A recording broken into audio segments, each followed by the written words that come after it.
This is for information and educational purposes only. The best way to absorb THC or ingest THC. Now, this is going to vary because you're talking about people who are going to be using it recreationally and people who are going to be using it medicinally. And when I say medicinally, I'm talking about people who are really sick. Dravet syndrome, Lennox-Gastaut syndrome, Parkinson's, MS, cancer, things like that. So if you're just a recreational user, and if I was a doctor or a pulmonologist, I would tell you don't do any type of inhalation, whether it's flower or whether it's a vape. Again, that's what a doctor would tell you. If you are interested in just, again, receiving the recreational benefits, I would say vaping flower or using a vape cartridge that didn't have any vegetable glycerin, polyethylene glycol, propylene glycol, or any other thinners. That would probably be the safest and effective because you're not burning any plant material. If you were a cancer patient, I would say just smoke the plant. Why is that? Because you get all the components of the plant, and we're still not sure what synergistic effects and what benefits are coming from all the 400 or 500 components in the plant. So recreational, I would vape it, either using, vaping the flower or vaping a cartridge. Medicinally, I would smoke the flower.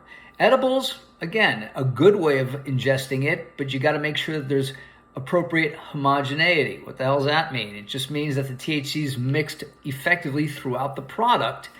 So you don't eat one brownie and go, hey, nothing happens, or you take one bite of another brownie and you're annihilated.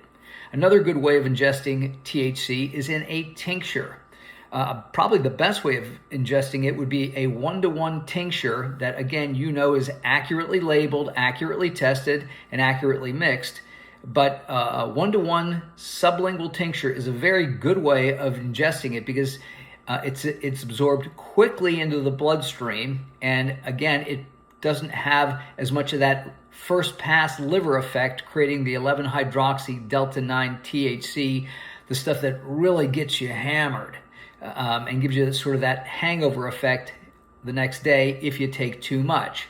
So vaping and smoking are probably at the top, again, depending on whether you're doing it recreational or medicinally. Edibles aren't bad. The problem is they go through your liver. And again, you got to be very careful with the potency, or again, you're going to be annihilated.